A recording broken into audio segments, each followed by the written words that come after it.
Dans le cadre de la formation SketchUp 2016 Perfectionnement qui vous est proposée par Alform.com, donc nous allons maintenant aborder dans cette partie, donc la partie sur la migration, et nous allons voir les fichiers que l'on peut importer et exporter de SketchUp. Donc je vais vous expliquer les formats d'import et d'export de SketchUp, donc on va les voir un par un et on va voir comment les générer. Donc, tout simplement, je vous invite à passer sur le logiciel SketchUp. Voilà, là vous êtes sur l'intitulé, donc sur le format de base. Nous, ce que nous allons faire, on va ouvrir un document. Donc c'est un document qui faisait partie d'une formation antérieure et que vous retrouvez maintenant dans les ressources de cette formation. Donc déjà, je vais l'ouvrir et moi le réenregistrer pour voir comment réutiliser un élément et l'enregistrer sous. Donc là, je vais aller dans projet SketchUp, les fondamentaux. Et je vais prendre le projet avec les matériaux. Donc vous allez directement ouvrir ce fichier dans les ressources à cette formation SketchUp 2016 Perfectionnement sur le site alform.com. Donc voilà, il s'agissait de ce projet-là. Donc tout ça, on va le modifier après.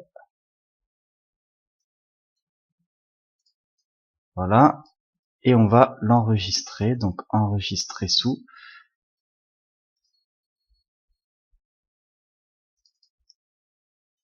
Ressources. Projet underscore SketchUp 2016 underscore perfectionnement. Et je vais mettre migration.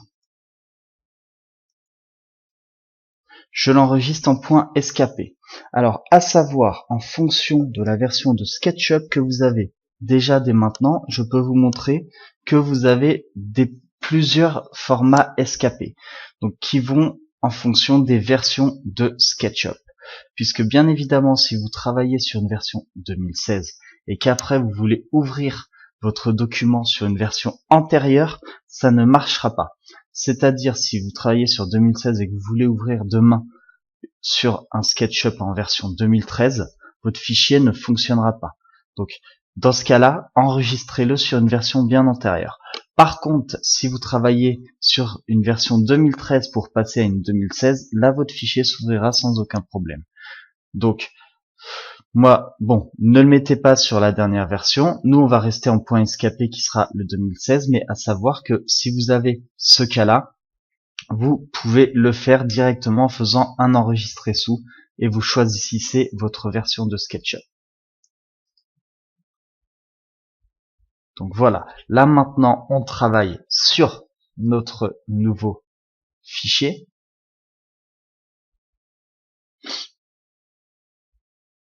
Voilà, qui s'appelle projet SketchUp 2016 Perfectionnement Migration.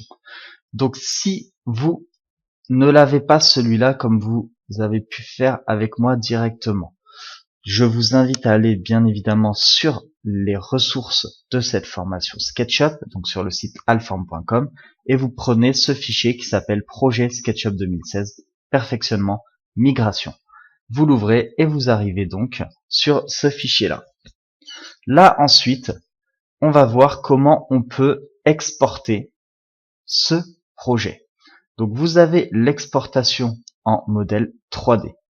Donc ici, vous faites fichier, exporter, modèle 3D. Et là, vous avez, donc on va aller dans le dossier qui correspond. Import, export. Voilà, et on va tout stocker dedans. Là, vous avez la possibilité de faire du 3ds, du DWG, du DXF, du ATL. Le ATL, c'est pour Arclantis 6.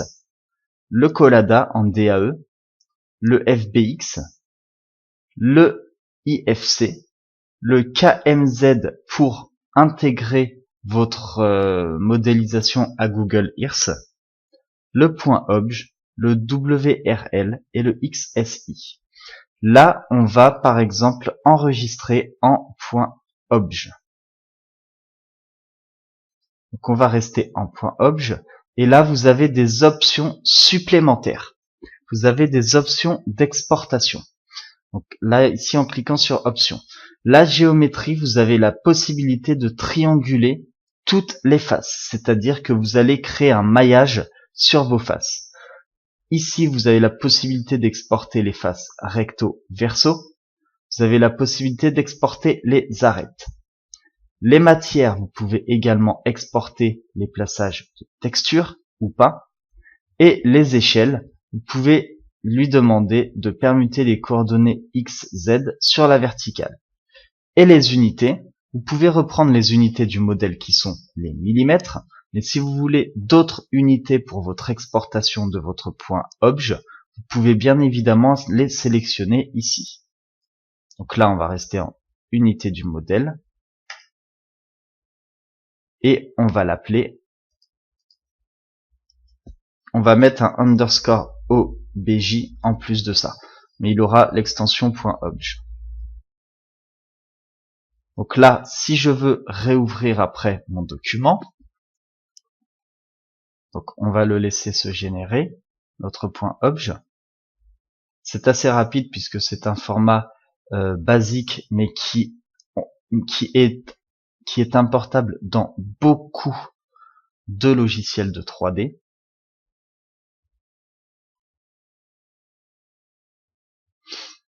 Donc voilà, on attend que notre point obj se génère. Et ensuite, votre point obj, donc il vous donne un résultat d'exportation. Et là, si vous avez 0 à chaque fois, c'est qu'il y a eu un souci. C'est qu'il y a eu un problème au niveau de l'exportation. Là, vous avez des entités SketchUp qui ont été traitées, donc 38 groupes, 93 cas, etc. Là, ici, des entités obj exportées, vous avez 75 026 faces, 104 matières et 58 textures. Tout a bien été exporté, il n'y a aucun souci. Là, vous cliquez sur OK. Ensuite, vous avez la possibilité d'exporter sous d'autres formats. Donc après, on va voir au moment de l'importation, on va réimporter ce point obj, par exemple. Donc là, ici, vous a créé un dossier .obj dans lequel il y a rien, dans lequel il y a des fichiers, mais bon, ce ne sont pas des .obj. Là, ici, vous avez la possibilité, par exemple, d'exporter en Artlantis Render Studio en .6 ATL. Ça veut dire que si vous devez ouvrir votre point escapé sur Artlantis, alors sur Artlantis, vous avez la possibilité d'ouvrir directement le point escapé. Sauf que des fois, même ça arrive très souvent, il y a des soucis d'exportation. Donc moi, ce que je vous invite à faire, si vous devez ouvrir un fichier SketchUp sur Artlantis, la première chose, vous exportez en point ATL de SketchUp pour ensuite l'ouvrir sur Artlantis et du coup ça sera directement un point ATL qui sera directement reconnu par Artlantis. Vous n'aurez pas besoin de refaire une conversion. Donc là on va mettre underscore ATL. Vous avez des options également, uniquement la sélection ou les user layer define to define materials. Ça veut dire vous pouvez définir exporter les matériaux définis. Donc là, on va rester tel quel et on va cliquer sur exporter. Là, l'exportation se génère avec, comme vous voyez, avec les textures. Donc il faut attendre que votre export se fasse.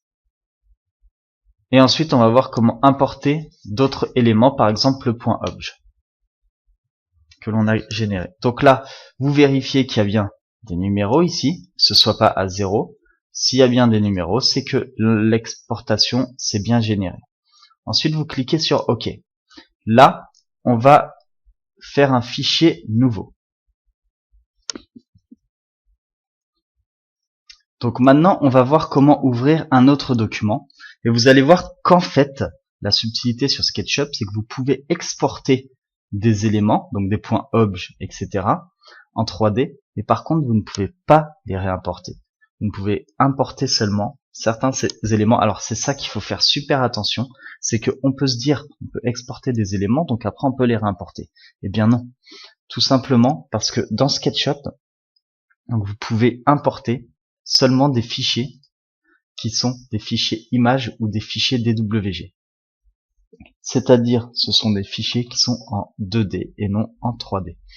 Vous avez les fichiers SketchUp, les fichiers DWG, les fichiers 3ds qui sont des fichiers vraiment basiques, fichiers Collada, les fichiers DEM, DDF, les IFC et IFC zip, les KMZ qui viennent de Google Earth, donc tous les fichiers d'images, ok, les JPEG, les PNG, les PSD, les TIFF, les TGA et les BMP. À aucun moment je verrai que je pourrais importer un point obj. Donc on a exporté ce point obj, mais par contre pour le réimporter c'est impossible. Ce point obj, vous l'avez exporté, c'est pour pouvoir le réouvrir dans un autre logiciel qui prend en charge les points obj. Le point ATL également que l'on a exporté, donc le point Artlantis, ne pourra pas se réouvrir dans SketchUp. Ce point ATL, pour le réouvrir dans SketchUp, tout simplement vous le réouvrez sur Artlantis et de Artlantis vous faites un export pour qu'il soit en point escapé. Donc ça par contre c'est possible de réouvrir votre point ATL, mais il faut passer par Artlantis. Le point obj, certainement aussi vous avez la possibilité de le rouvrir, mais il faut passer par un logiciel externe, le ouvrir ce point obj et le réexporter en point escapé. Donc voilà, donc pour l'import, c'est uniquement des fichiers images.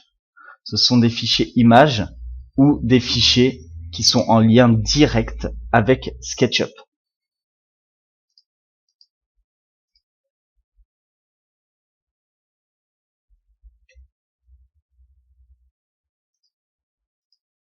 Donc dans cette vidéo, je vous ai présenté les formats d'import et d'export qui sont disponibles sur SketchUp.